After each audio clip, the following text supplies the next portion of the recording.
আসসালামু আলাইকুম বন্ধুরা, কেমন আছো? আশা করি সবাই ভালো আছো।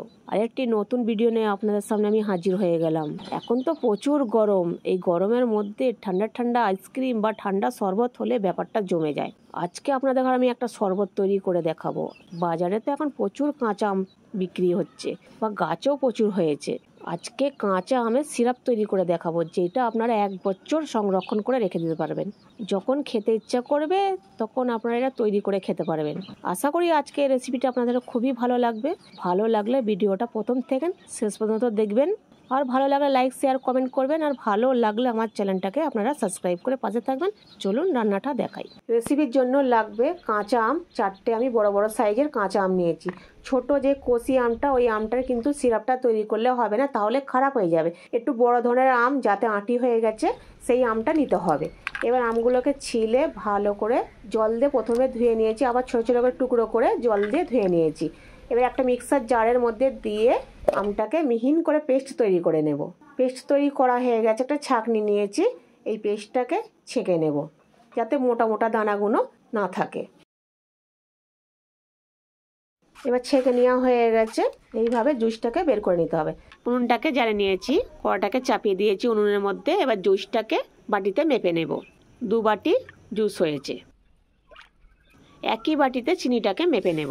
1 বাটি, 2 বাটি, 3 বাটি। 2 বাটি জুস ছিল, 3 বাটি চিনি দিয়েছি। এবার আমের জুসটাকে চিনির মধ্যে ভালো করে নাড়াচাড়া করে ফুটিয়ে নেব।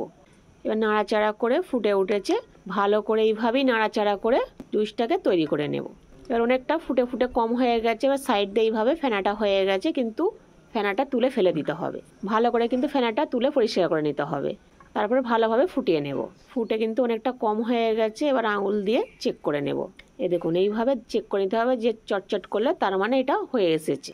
এবার একটু সামান্য ফুড কালার দেব। যেহেতু কাঁচা আমের সিরাপটা তৈরি করছি, ফুড কালার আপনারা দিতেও পারেন, নাও দিতে পারেন। দিলে কিন্তু সুন্দর লাগবে, তার জন্য আমি ফুড কালারটা দিয়েছি। এবার আধখানা পাতিলেবুর রস দিয়ে দেবো। আর একটু নাড়াচাড়া করে ফুটিয়ে নেব। কত সুন্দর কালারটা হয়েছে না বন্ধুরা? এবারে নামিয়ে নেব। কি বন্ধুরা, কাঁচা আমের সিরাপ তৈরি করে ফেললাম। আপনারাও কিন্তু ঝটপট এইভাবে তৈরি করে নেবেন। সিরাপটাকে আমি ঠান্ডা করে নিয়েছি, নিয়ে একটা পরিষ্কার বোতলের মধ্যে ভরে নিয়েছি।